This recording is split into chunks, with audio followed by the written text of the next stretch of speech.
Inanunsyo na ni former Senator Bam Aquino ang kanyang pagtakbo sa midterm election sa susunod na taon bilang senador.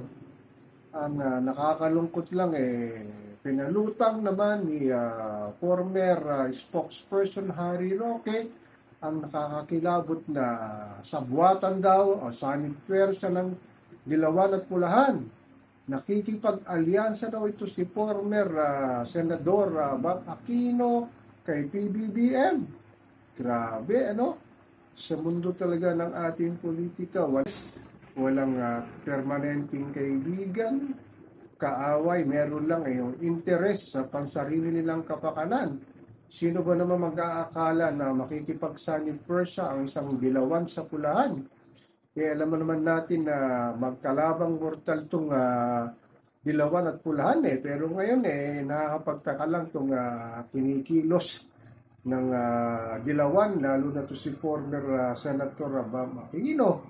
So ang aking lang sasabihin sa ating mga kapwa mamamayang Pilipino, particularly si Juan Pasangcus, maging mapanuri po tayo sa pagpili ng mga tatakbo sa Senado, Kongreso sa darating na midterm election sa 2025. Grabe na ang dinadanas ng ating bansa sa walang humpay ng pagtaas ng presyo ng bilihin sa servisyong publiko, usapin ng tiyatsa, usapin ng West Philippine Sea. Ang galawan ng ating mga politiko ay nakakagimbal, nakakatakot.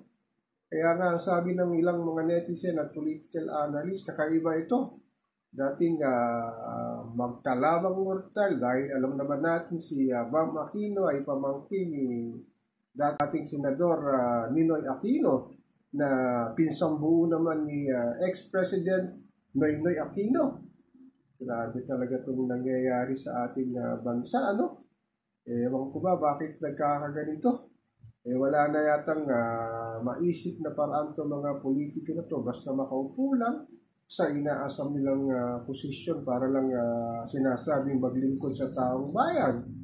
Sinabi pa ni Bam Aquino, minsan daw kahit isang kusina, wala raw siyang ninakaw na pera sa kabahan ng bayan sa kanyang pagiging senador ng ating Republika ng Pilipinas.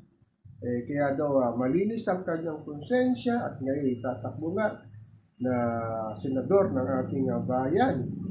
Pero Mr. Bam, totoo kayang wala kang kinuwang pera?